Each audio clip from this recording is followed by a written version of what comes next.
இப்போ இந்த போலி வாக்காளர் வழியாக பிஜேபி கூட்டணி 2024ல் they've got 80 lakh votes which is 18% of the total votes. 18% வாக்கு சதவீதம் வாங்கியிருக்கிறாங்க. அடுத்தது நம்ம ஏடிஎம்கே தேமுதிக இவங்க 2 பேரும் அப்போ கூட்டணியில் இருந்தாங்க. 23% இவங்க வாங்கியிருக்கிறாங்க.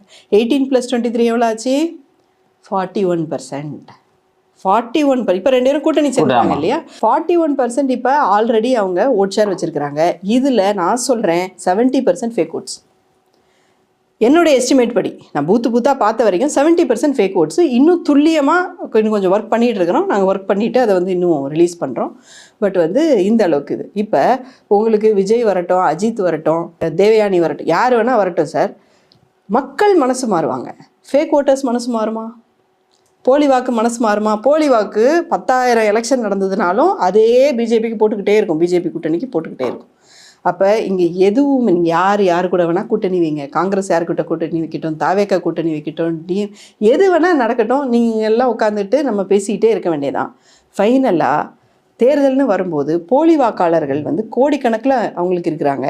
அதை வச்சுட்டு அவங்க எப்படி போடுறாங்களோ தெரியாது, அவங்க வாக்கை போட்டுறாங்க.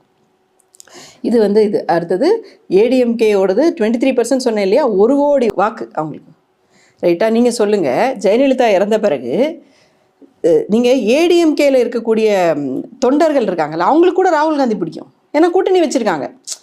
டிஎம்கே எப்படி கூட்டணி வச்சுருக்கோ அதே போல் ஏடிஎம்கேவுமே பாதி டைம் காங்கிரஸோட கூட்டணி வச்சுருக்காங்க.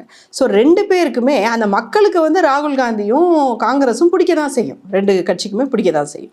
அப்போ அந்த தொண்டர்கள் அந்த மாதிரி இறந்து போய் 10 வருஷம் ஆச்சு, எப்படி ராகுல் காந்தி வேண்டாம் அப்படின்னு சொல்லிட்டு ஓட்டு போட்டாங்க. துப்பாக்கி எடுத்து சுட்டு கொன்ன எடப்பாடி வேணும்னு சொல்லிட்டு எப்படி ஓட்டு போட்டிருப்பாங்க நீங்கள் பார்த்துக்கோங்க. ஸோ 1,80,00,000 அவங்க ஆல்ரெடி என்ஜினியர்டு வாக்கு வச்சிருக்கிறாங்க. இதுக்கு அப்புறம் இந்த 1.5 வருஷத்தில் 23 lakh ஓட்ஸு வாக்காளர் பட்டியலில் சேர்த்திட்டாங்க.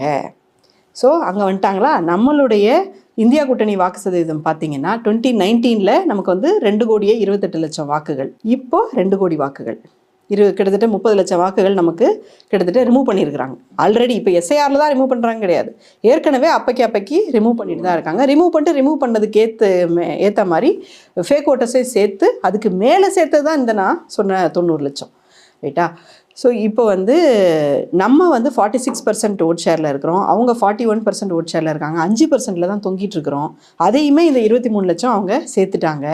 இப்போ இருக்கக்கூடிய சூழலில் நான் சொல்கிறேன், கன்ஃபார்மாக பிஜேபி அதிமுக தேர்தல் திருட்டு வழியாக, தேர்தல் முறைகேடு வழியாக அவர்கள் ஆட்சியை அமைத்து விடுவார்கள்.